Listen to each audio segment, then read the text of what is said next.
আসসালামু আদাব।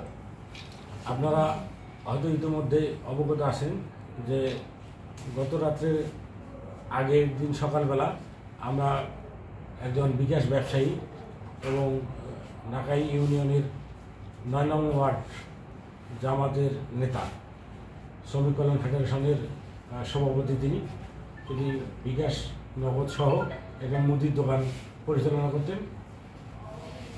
তিনি ১৭ তারিখ রাত ১২টার পরে তার দোকান বন্ধ করে বাসায় যাওয়ার প্রাক্কালে তার একজন পরিচিত সৈকত মণ্ডল তাকে ফোন করে যে তার কাছে বাকি টাকা রয়েছে ১১০০ টাকার মতো, সেই ৫০ টাকা ফেরত দেবে মধ্যে তাকে ডেকে নিয়ে যায় এবং তার বাড়ির রাস্তায় তাকে কৌশলে ক্লোরোফেম মেশানো একটা রুমাল তার নাকি শুকিয়ে তাকে অজ্ঞান করে এবং কাঁচা রাস্তার পাশে একটা পরিত্যক্ত জায়গার মধ্যে ফেলে রাখে।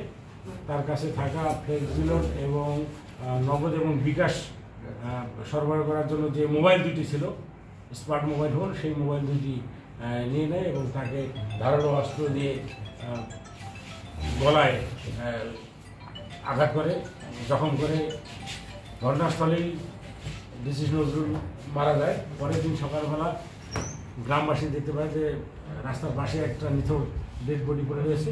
সংবাদ পেয়ে আমরা